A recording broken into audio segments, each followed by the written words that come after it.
Seize the ship. Seize the ship. Seize the ship. If any pressure comes from central government, we'll see. కాకినాడలో శుక్రవారం మధ్యాహ్నం పర్యటించిన Pawan Kalyan anchorage పోర్ట్లో తనిఖీలు చేశారు. ఇందులో రేషన్ బియ్యం ఎగుమతి అవుతుండటంతో ఇటీవల అధికారులు పట్టుకున్న విషయం తెలిసిందే. ఈ సందర్భంగా అధికారులపై పవన్ ఆగ్రహం వ్యక్తం చేశారు. రేషన్ మాఫియాకు మీరంతా సహకరించకపోతే ఇలా ఎలా దేశాలు దాటిపోతోందని ఆయన నిలదీశారు. ఉద్యోగాలు చేస్తున్నారా, మాఫియాకు వంత పాడుతున్నారా అంటూ ప్రశ్నించారు. దీనిపై తనకు సమగ్ర నివేదిక ఇవ్వాలని ఆయన ఆదేశించారు. So you don't have any control on this? Being the district supplies already మన మినిస్టర్ గారు వచ్చినప్పుడు చీజ్ చేశాం సార్. ఇవన్నీ చీజ్ చేసిన మళ్ళీ ఎలా వదిలేరు? బ్యాంక్ గ్యారంటీ మీద రిలీజ్ చేశాం. ఇవి పాడైపోతాయి. అదేనా ఇది? అదే సార్. దాంట్లో 50% ఉంది సార్. దీంట్లో మొత్తం అదే అన్నారు. మళ్ళీ ఇప్పుడు 50% అన్నారు. 50% వాళ్ళు బయట కొన్నారు, ప్రెస్ మిల్లింగ్ కొన్నారు సార్. ఆయన స్వయంగా బోటులో వెళ్లి బియ్యం తరలిస్తున్న నౌకను పరిశీలించిన విషయం తెలిసిందే. యథేచ్ఛగా బియ్యం తరలిపోతుంటే అంతా ఏం చేస్తున్నారంటూ పవన్ నిప్పులు చెరిగారు. DSO, collector, SP, DSP, port అధికారులపై ఆయన తీవ్ర ఆగ్రహం వ్యక్తం చేశారు. రేషన్ బియ్యం ఎగుమతి చేస్తున్న షిప్ను సీజ్ చేయాలని డిప్యూటీ సీఎం పవన్ కళ్యాణ్ అధికారులకు ఆదేశాలిచ్చారు. What do we do? These guys are not making any attempt. We don't know, we are struggling to get into the ship. Whether is it intentional or is it really because of seas?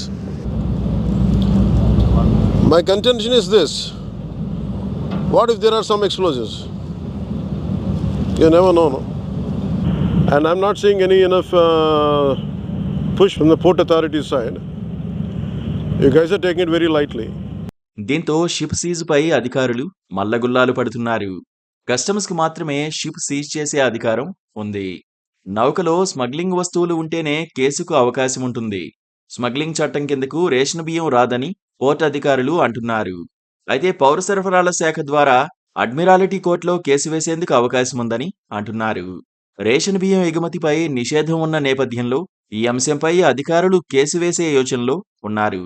National సెక్యూరిటీకి మీరు ఒక posing as a threat. నేను ఆఫీస్లో కూడా వస్తానంటే లేదు sir 10,000 మంది జీవితాలు పోతాయి సార్. ఏంటి 10,000 మంది జీవితాలు పోయాయి? కోర్టు ఉన్నదేంటి మీరు కూర్చోబెట్టి smuggling చేయడానిక? Seize the ship.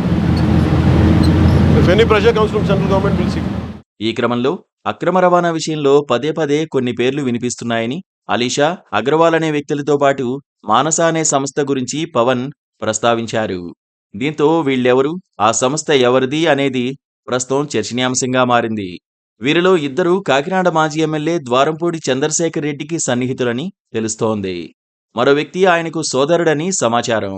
Kakinada port కేంద్రంగా బియ్యం ఎగుమతుల్లో వినోద్ అగర్వాల్ కీలకంగా వ్యవహరిస్తున్నారని తెలిసింది. అలాగే ఓడల తయారీ ద్వారా పోర్టులో కీలకంగా మారిన షేక్ అహ్మద్ అలీషా మానస సంస్థ యజమాని, వైఎస్ఆర్సీపీ నేత ద్వారంపూడి చంద్రశేఖర్ రెడ్డి సోదరుడు వీరభద్రారెడ్డిలు కీలక సూత్రధారుల్లో ఒకరని, వీరి అండదండలతో గత 5 ఏళ్లుగా పీడీఎస్ బియ్యం కాకినాడ పోర్టు నుంచి విదేశాలకు అక్రమంగా ఎగుమతైందన్న ఆరోపణలు ఉన్నాయి.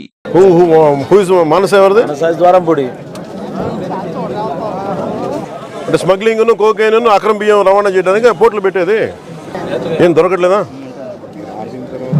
చేయండి, తెప్పించండి. జిల్లో బాగానే చేశారు. మళ్ళీ ఇప్పుడు మొదలు పెట్టేశారు. అందరు మళ్ళీ నెక్సెస్ అయిపోయారు. మీరు అందరు ఆపిన తర్వాత పెరిగింది సార్. ఇంపాసిబుల్, లేకపోతే ఇంత సరుకు రాదు. Take action on him. I think he's not 2 నెలల కిందటే తను కాకినాడ పోర్టులోకి వస్తుంటే రావద్దని అడ్డుపడ్డారంటూ పవన్ కళ్యాణ్ చేసిన వ్యాఖ్యలను అంబటి ఎద్దేవా చేశారు. ఎస్పీ, పౌర సరఫరాల శాఖ అధికారులు, పోర్టు అధికారులు తనకు సహకరించడం లేదన్న పవన్ కళ్యాణ్ వ్యాఖ్యలను అంబటి రాంబాబు తప్పుబట్టారు. పవన్ కళ్యాణ్ ప్రభుత్వంలో ఉండి పనిచేస్తున్నారా లేదా ప్రభుత్వంలో లేకుండా పనిచేస్తున్నారా అంటూ ప్రశ్నించారు. మాకు అనుమానం వస్తుంది. ముఖ్యమంత్రి గారు మీరు వెళితే సహకరించొద్దని ఏమైనా చెప్పారా? లేకపోతే లోకేష్ బాబు గారు మీరు వెళితే అధికారులు ఎవరు సహకరించకూడదని చెప్పారా? ముఖ్యమంత్రి గారు అంటే చిన్నవారు కాదు కదా. అధికారులు సహకరించలేదని చెప్పడానికి ఐ నాట్ ఫీలింగ్ షై. అధికారులు మీరు సహకరించకపోతే మీరు ఏం చేయాలి? అసలు మీరు ప్రభుత్వంలో ఉన్నారా, ఇంకా ప్రశ్నించే ధోరణిలో ఉన్నారా? ఒక్కసారి ఆలోచించుకోవాల్సిన అవసరం ఉందని కూడా మనం చేస్తున్నాం. Please do subscribe to Please do subscribe to Please do subscribe to Please do subscribe to KTV Telugu.